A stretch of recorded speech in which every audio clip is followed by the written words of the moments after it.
What up, what up? This is Matt James, all the way from Canada. How's she going, eh? And you're listening to Furyus on Deeper Than Music. This is Marquivas Furyus Nias, and you're listening to Deeper Than Music Radio. Deeper Than Music. The core of you, the fans, the truth is deeper than music, deeper than music. Simply the truth is the latest, the newest. It's deeper than music, deeper than music. The core of you, the fans, the truth is deeper than music, deeper than music. Simply the truth is the latest, the newest. It's deeper than music, deeper than music. Good morning, good afternoon, good evening, wherever you are in the world. This is Furyus, Deeper Than Music Radio. Behind every great song, there's an even greater story. Today is our movie segment with our partners, UK Film Reviews, Deano, here on Deeper Than Music Radio. So, Deano, I'll go ahead and let you take it over, man. And let's discuss movies and news. Yep. First of all, good evening, good evening in my case, but good morning or good afternoon to everyone else's. Yeah. So, just going to talk about a few topics which I feel we kind of really need to talk about. One in particular, but just want to start off with some news to begin with. Obviously, Fast 9 trailer was released this week, and probably everyone is excited. Everyone who likes the franchise is excited. It looks quite good. Stunts look to be even more mad than the previous movie. We've also seen the first look of John Cena's character, Jacob, who it turns out is Dominic Toretto's brother. All the stunts look quite good. The returns look absolutely surprising. How those returns will be written in will be another story. But there is just one dampener on this whole thing that I just doesn't really sit well with me. I'm not sure if it sits well with you or anyone for that matter, but I just can't see John Cena being any good in this role that he's got. I just can't. I'll just tell you why, because everyone who's been watching WWE since he was in it 18 years ago knows that John Cena is mainly a face. He goes to, Make-A-Wish foundations and basically does Make-A-Wish and all that lot. He is one of the nicest guys you will ever meet. And honestly, I will probably end up eating those words, but I just don't think he'll make a good baddie. I just kind of felt he was kind of awkward in Bumblebee. He seemed a little awkward in that. Yeah. Yeah. I mean, regarding that, Bill Goldberg, when he was wrestling 22 years ago in WCW, once said, I was, playing this nice guy by day, and then by night, I was being the sort of person that I was not making out to be. Because at that point, when he said that, he was actually having a bit of a heel turn. So I can see where he's going, because it was a case of I'm being this nice guy that everyone knows me for, but at night when I'm doing my job, I actually have to sort of like be the bad guy. But the fact is, I'm not known for that, and knowledge is pretty good, which it usually is. I think he sort of went back to being a hero or face, as they call it, pretty soon after that. So, I mean, he might be good. It might just be a case of I might be one of those people who end up being like when Robert Downey Jr. was announced for Iron Man. Everyone was like, "Nah, he won't be a good one." Or Heath Ledger's example for the Joker. Yeah. Which everyone was like, oh, he'll not be any good. I mean, he might end up being good, but from what I've seen of his movies that I've actually seen him in, I just don't think he will do that well. I mean, in Bumblebee, he was kind of like really awkward with majority of his scenes that I saw him in. It was just like, if Vin Diesel does a scene, he will, even if it's the worst movie he's doing, he will at least do something that will make it memorable. Whereas with John Cena, it's just the case of I don't think he actually kind of grasps the difference between being a wrestler to do it and being a star how to do it. So you're trying to say he won't break his mold or wrestler mold? I don't think he will. Okay. It was like that back in the 90s when you had Hulk Hogan, when he was acting in just about everywhere, but he still sounded like Hulk Hogan. He still acted like Hulk Hogan. He still was Hulk Hogan, whereas Dwayne Johnson, since he's been in movies, has not just been the people's champion. He's been a goodie, he's been a baddie, he's done animation, he's done comedy, he's done literally everything. And every single time we see a different version of Dwayne Johnson. Whereas with John Cena, I think what we see with John Cena in one movie will be like what we see every time we see John Cena in a movie.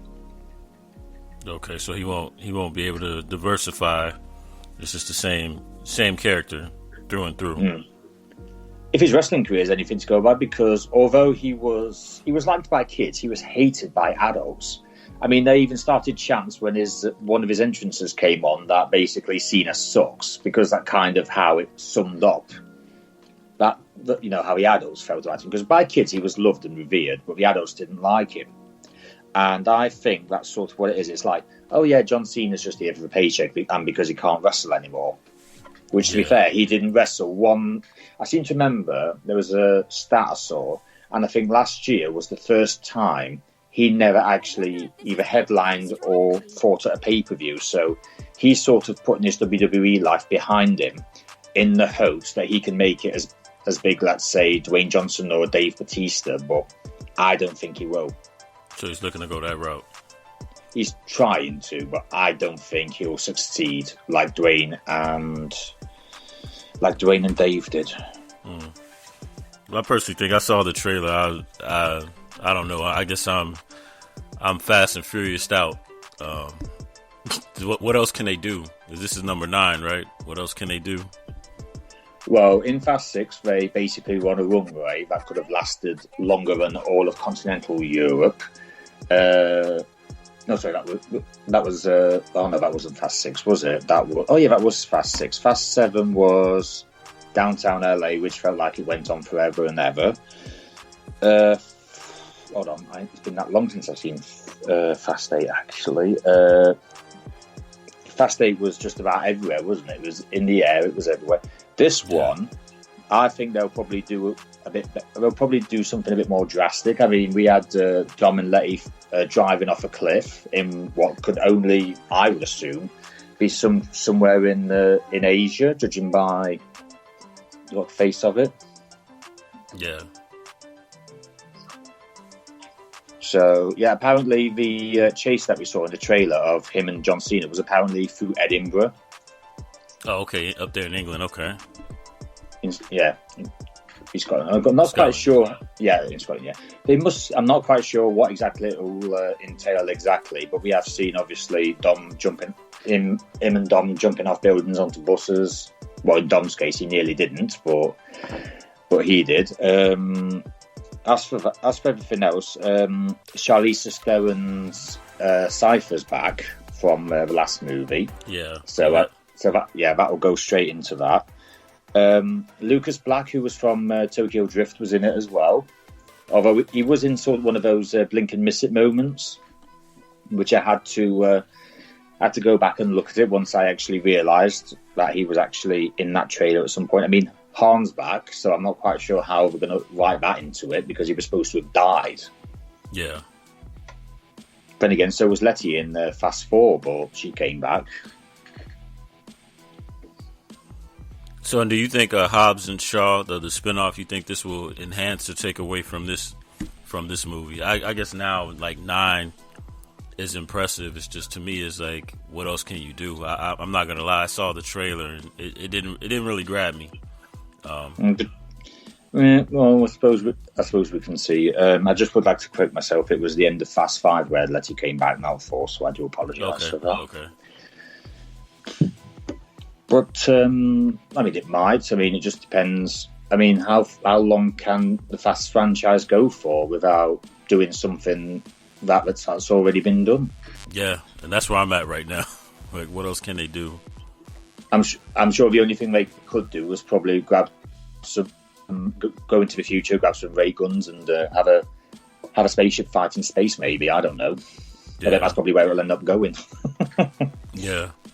Because, the Hobbs and Shaw spinoff was a surprisingly good departure. It went in a different direction. And then even now, I'm surprised that it's 9. You know, they made it up to 9 because after rest in peace, Paul Walker, I thought that was going to be the end of the franchise. But, I mean, they've done it. they've moved past that, and now we're at 9, which is impressive. But speaking of, I'm glad you brought him up actually, because Jordana Brewster's back in this one, and apparently I think Cody Walker is meant to be back in it as Brian. I'm not quite sure how he's going to fit into it as such, especially with having 2 kids as well. But I'm sure that they've thought about that. Yeah, at least I hope they've thought about it. Have we got any final thoughts before we move on to the next part of news? No, we pretty much summed it all, man. We seen the trailer, and only time will tell how it plays out. Fast 9 is scheduled to be released in, I think it's before summertime. I'm not quite sure on the date yet until it's finalised, but it will be between April and August, both US and UK. Right, so it's a bit of a sad note, actually, this next bit, because this time last week we lost possibly one of the greatest basketball legends that has ever lived.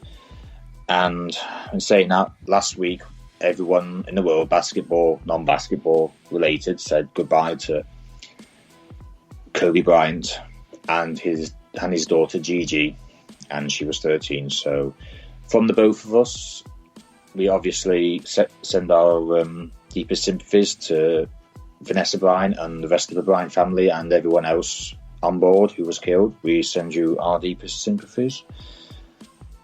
So I'd like to speak more on this, because this really kind of hit me hard. So for one, me and Kobe Bryant were very, very, very close in age. I mean, I actually turned 42 on Monday. So he was 41, graduated the same year, and then his daughter is actually my daughter's age, and just the nature of how it just happened. And I mean, I did my Navy career in Southern California, Central California, and then also in San Diego.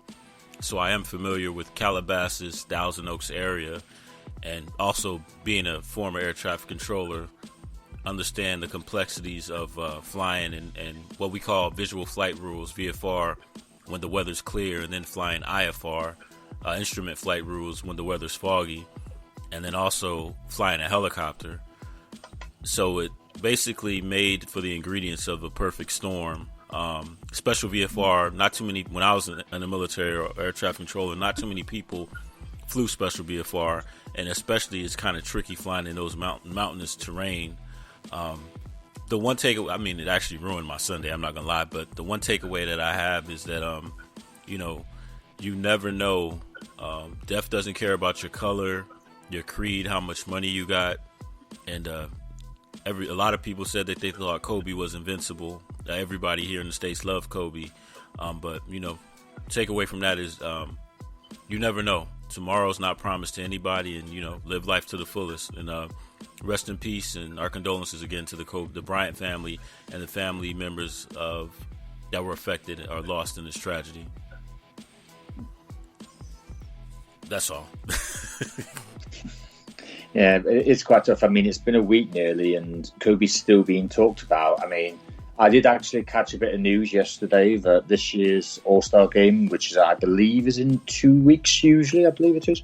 I think it's Team LeBron and Team Giannis will be, all their jerseys will be, I think it's number 8 on one team and number 24 on another, with 9 stars on each vest, just to signify both Kobe's numbers and the amount of times he was. I think he's appeared in an All-Star game, I think it was. I'm not quite too sure about the 9 stars bit, but that's basically the gist of it. But it's hard talking about it, isn't it? It's been a week, and it's just like, how can you say goodbye to somebody who was that good?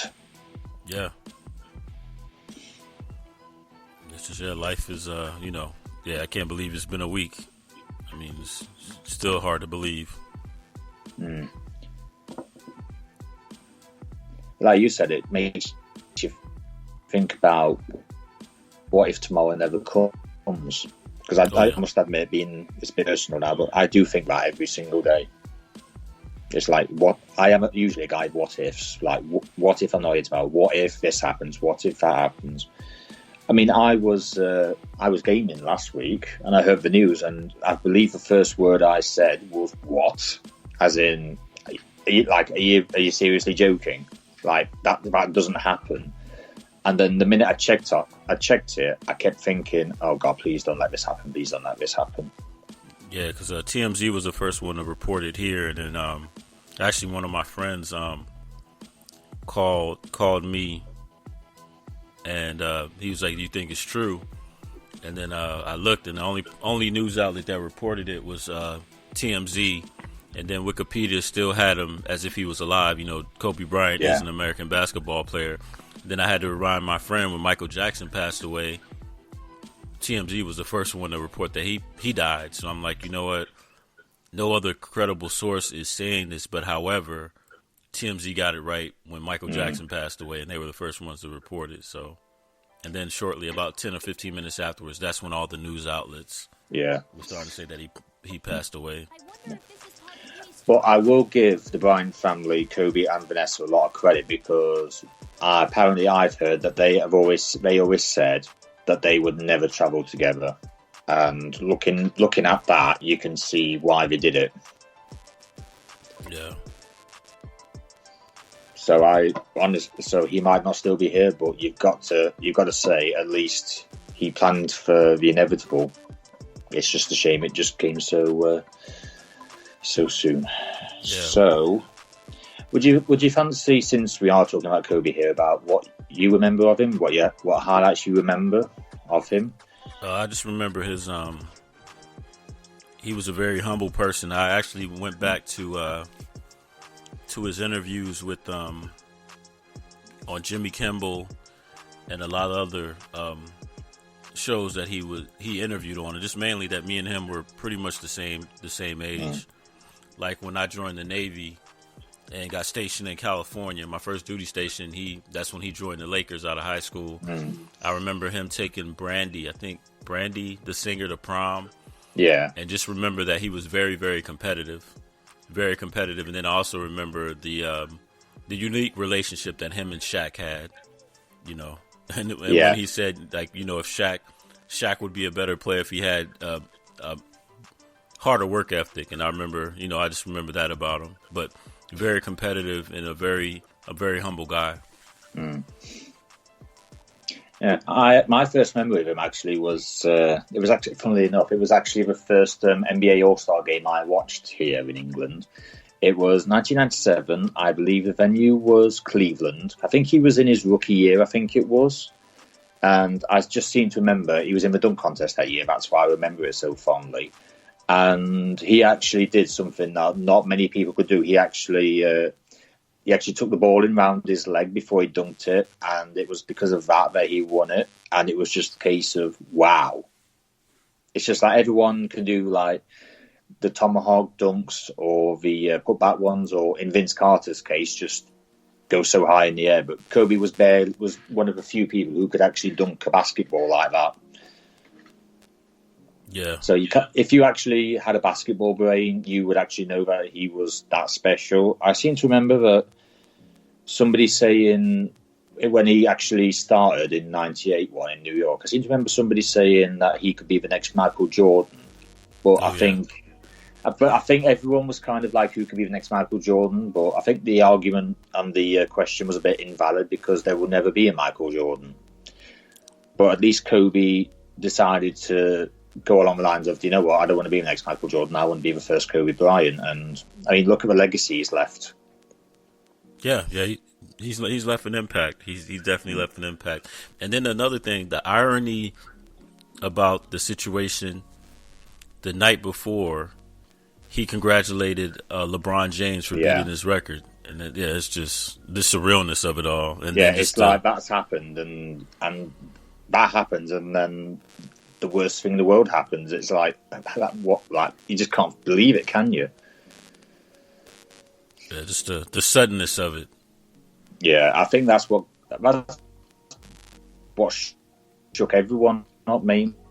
I mean, it's still, we're talking about it after a week, but I think that kind of reflects the sort of guy he was and the professional player that he was. I mean, the legacy he's left for both Lakers and the NBA as a whole. It's quite hard. I'm sorry, it is getting a bit hard. Yeah, no, and then I travel. Like I said, I travel a lot, his age difference and my age difference, and my daughter's and his daughter that passed, and it just brought me back. So it was a time where me and my daughter were coming back somewhere, and there were storms moving into Dallas, and we were in D.C., so we couldn't get directly to Dallas, so we had to go from D.C. to Shreveport, Louisiana. Yeah. Stayed the night in Shreveport as the storm passed, and then we took a flight from Shreveport to DFW. And with me working in aviation, I know that they said that our flight level was going to be 12,000 feet. And I'm like, immediately, like, you must be crazy, because at 12,000 feet, there's still some storm clouds or rain clouds. We're going to fly right through them. And we're at a low altitude. And the whole flight, I mean, this was the worst. So mind you, I'm in a smaller airplane. I'm in an E145 or E150. It's not a big plane. It's like 50, 60 seats on a plane. And we're just getting tossed about. And this is the worst I've ever experienced. And mind you, I've been in the aviation field for like 20 plus years. And I look at my daughter, and she's got her eyes closed tightly. And I ask her, I'm like, Olivia, are you okay? And she's just like, Dad, I'm just imagining that I'm not on this plane. And immediately when I found out about Kobe and his daughter, my mind went to that moment. And it's like, it was pretty scary on the flight. But I had to be there to comfort my daughter and let her know that everything was going to be all right. And then people wonder, like, well, did he comfort his daughter? I mean, this happened all so fast. So, yeah, it hits home on so many levels. Yeah.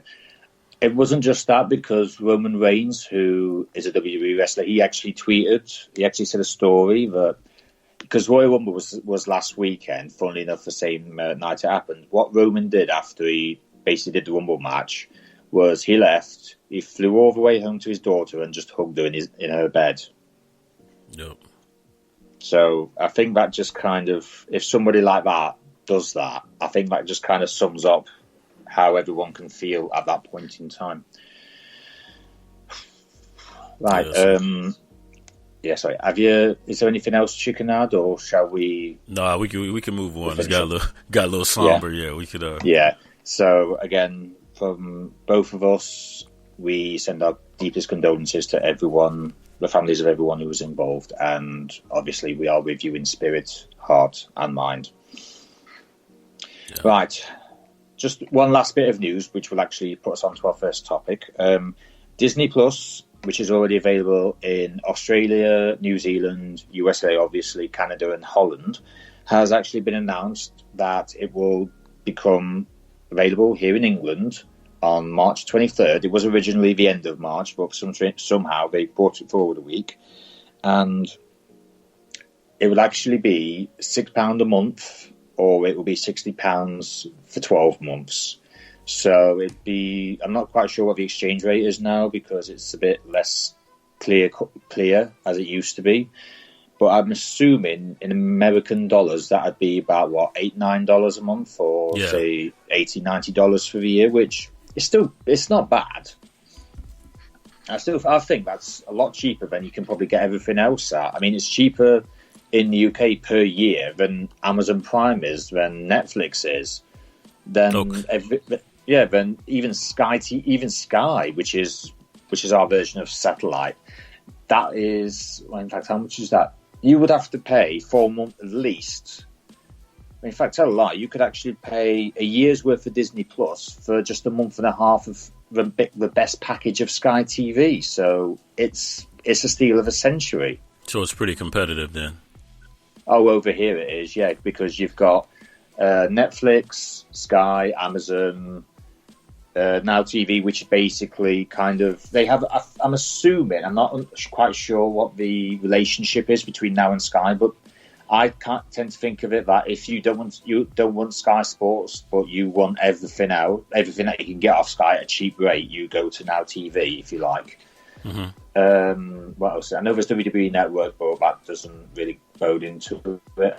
I mean, one of our free channels is got like Disney Plus style channel coming this year. I'm not quite sure how much that will be because it's not really been announced. But aside from that, that's about as far as it goes here. But obviously, with Disney, I think it will overtake Amazon. In fact, I think it'll be, I'll say the premiere streaming service going from, I'll give it a couple of months because obviously it's just starting out and there's not much, but I will say as soon as Marvel TV comes forward, so it'll be all like the Phase 5 stuff, I think Disney will literally take over and everyone else will be like, right, we don't need anything else, we might as well just watch this. Yeah, I think it'll take some time. I could see it taking because Netflix has so many stuff. I mean, they even have even their comedy specials. I mean, and they have the Capitol. Well, Disney has the Capitol too. I think as far as right now, Disney TV is still getting sorted out. Netflix right now is winning. I think the first person they'll be able to take out would be Amazon because Amazon's content is not quite there. And then even with that, like somebody was complaining, like, yeah, I got Amazon, but I still gotta rent movies, and I have Amazon Prime. It's kind of like with the Amazon Music. The music, it's not a good selection. You got to get the music unlimited. So it sounds like they're nickel and diming you.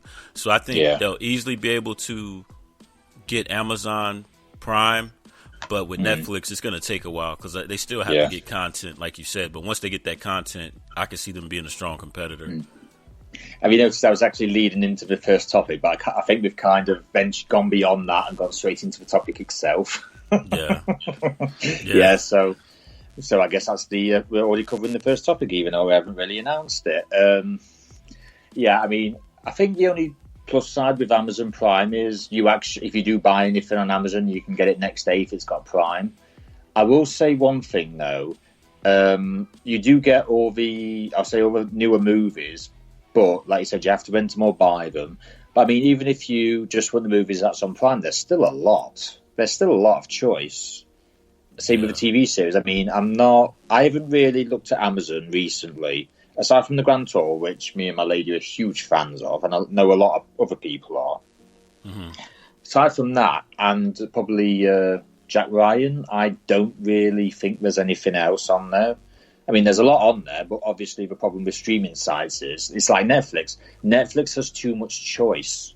It really does have too much choice. It's like, right, because ever since we got Netflix, when we moved in a couple of years ago, I made up an entire list as everyone who's got Netflix does, and I can probably guarantee you, touch any bit of wood that I've got, which I haven't actually got, but I bet you, as we say in England, knee eye to a grasshopper, 85% of everything that's on my list, I will either not watch or never think about watching because there's always new content coming on.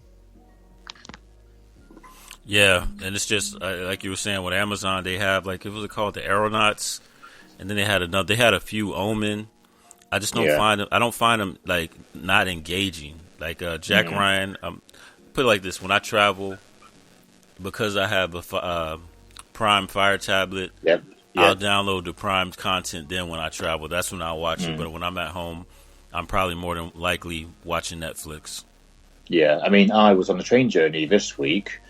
And the first thing I did was put a couple of old Top Gear series on my iPad. And it was like Amazon Prime didn't even come into it. I didn't think of it at the time, but even looking back at whether I would have actually watched anything off Amazon compared to what I've got on Netflix, I probably would say no. But I would like to stress out, I know we're always going about Amazon Prime, but I think it is important to actually say that some experts have actually dubbed Disney Plus the Netflix killer, which is sort of already happened because before Disney announced they were going to get their whole series, their own TV stations and series, Netflix was actually paying Marvel, I think it was something like between $100 and $200 million a year, just so Netflix could show all the Marvel movies on it. But now that that's gone, Netflix is 200, basically has no more Marvel movies or any Marvel content, any future content anyway, because they've still got Daredevil, Jessica Jones, Luke Cage, and Iron Fist, They've still got that and The Punisher, but the only thing is that all them series have now finished, so they will not be making any more of that, and that has actually reverted back to Marvel, who have actually said they wouldn't mind trying at least one more season with Daredevil. So I think as far as being a Netflix killer, it has actually started. But I mean, I personally don't think at first it will affect Netflix as such. But once Disney Plus starts bringing out more and more of its own content, which if you are a Marvel phase fan, so in other words, if you watch the movies, whether it be phase 1, 2, 3, 4, 5, you will literally want more of it. I mean, The Mandalorian's come out, and it's actually, I haven't even watched it yet because obviously I haven't got Disney Plus, but everyone's been raving on about how great it is. Yeah. So it's kind of like, how can everyone not think that Disney will actually sort of not so much eliminate Netflix, but take a lot of its core holding?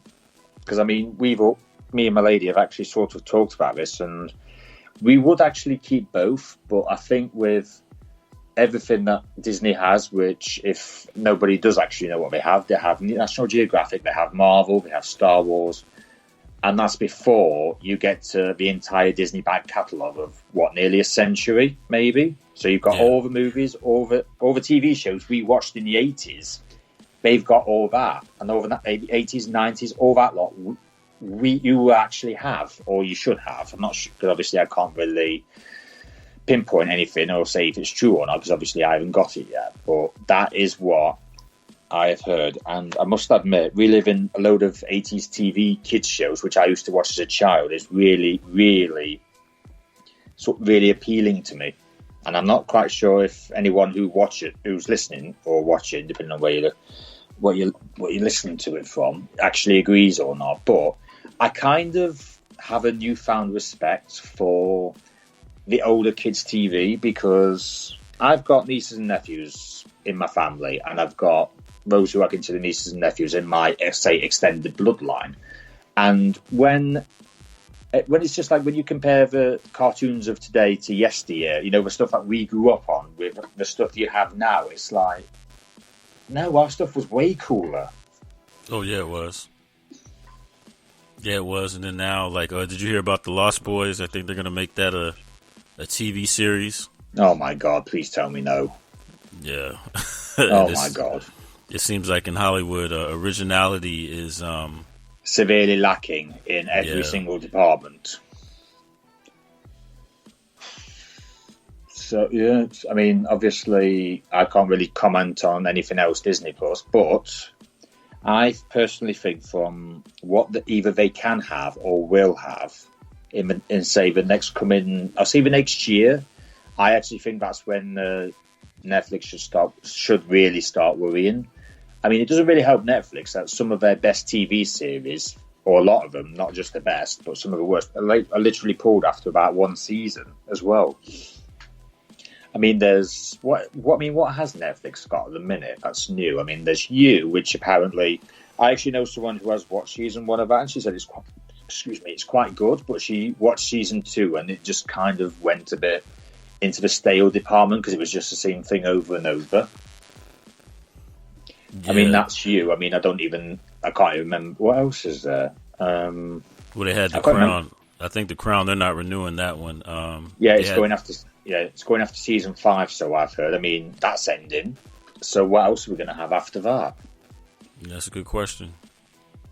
I mean, there is a great choice of movies on there. I mean, there's Jumanji with Dwayne Johnson, Karen Gillan, Jack Black, and Kevin Hart. There's Pitch Perfect trilogies on there. The John Wick movies are on there. So at least Netflix, I bet Netflix will basically get as much movies as they can to sort of counter Marvel. But I think the thing is with the MCU, I think regardless, I mean, even the DC universe isn't really doing that well, and it's only just finding its feet. I mean, it might get better, but everyone who basically likes comic books will more than likely go and watch Marvel than they would DC.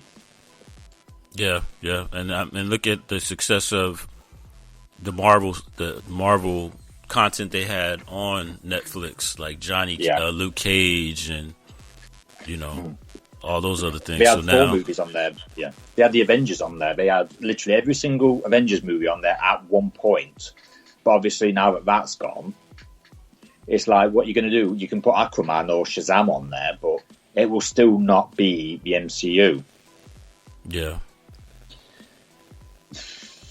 I'm actually looking at my DVD collection at the minute just to see if I can remember what else is on there. But the thing is, I'm not even sure if there is anything. I mean, Fight Club might still be on there, but I just can't see Netflix sort of like being the main household name for at least another year when Disney Plus really gets going and releases content I'll say on a weekly or a daily basis.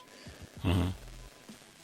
But I think, to be honest with you, to see whether it stands the test of time or not, I think we should make a prediction now about how long it will take sort of Disney to overtake Netflix and then to put Netflix into the, not so much the doldrums, but kind of like not the world's number one streaming service. So with that said, I'll give it 1 to 2 years, just because obviously Disney's now starting. They've obviously got to get all the content that they've got planned up and running. So I say give it 2 years. So I'll say summer of 2022 when Disney really takes over and Netflix is basically not the best choice of people who actually stream, which is probably everyone.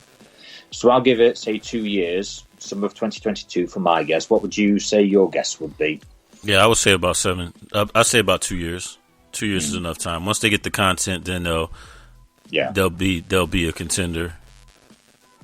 And I'll tell you what else there is. Obviously, you'll have all the Phase 4 stuff will be on there by then. Phase 5, whatever content will be for Disney Plus as well, because at this point nobody knows. But there's more movies coming out. Is it 4 this year? I know there's not many. There's Thor out next year, which is going to be quite a change, actually, from what everybody, those fans of the Thor movies, will actually know. I mean, there's Thor coming out. Is it Shang-Li coming out as well? Doctor Strange 2's coming out.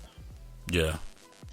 So I think, like I say, we both agree on, by that timeline, that Disney will well and truly have its foothold as the number one streaming giant. I mean, obviously, HBO Max probably will do quite well in America, but obviously being here, I can't really judge it because we don't have it. I mean, this is how I can't say anything. Netflix in England still has Friends, whereas I'm not sure if it has it in America or not, but I know that Netflix was supposed to lose it last month. But they might have lost it in America, I'm not too sure, but that was what I heard. And what do you think? Do you think people will start moving away from Netflix and movie, like just film companies and the content will slowly shift to Disney Plus creators? Maybe. I think it's a case of, if you were a betting man, you would put money on, not so much, I'm not sure if the safest bet is the word I would use or the term I would use, but when you have the backing of Disney Plus, because not to mention the sale from 20th Century Fox is going through as well. So you've got all of 20th Century Fox's stuff as well. So you have Simpsons, Futurama, all that lot as well. So it won't be just that. It'll be when the sale's finally gone through and when Disney has all the 20th Century Fox franchise on its side, then I think Netflix is in a bit of trouble, because not to mention that, but because they'll have all the seasons of The Simpsons, which is what, 28 seasons, is it 30 seasons? Yeah, so you've got all that lot to come, plus whatever else. Just to reiterate my point, I don't think I quite made it. It's like, who wants their hands in the most stable pie there is? Because if we were betting men right now, we would say, I might not put my hand on my heart and say Disney Plus yet, because obviously we don't know exactly what we're getting until we actually have it.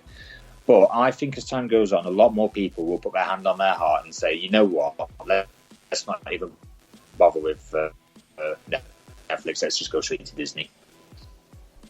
Yeah. Should we make a prediction now and say that Disney buys somebody else out before summer 2022 as well? Yeah, I'm pretty sure they will. I mean, it's gonna be all about the content. Yeah.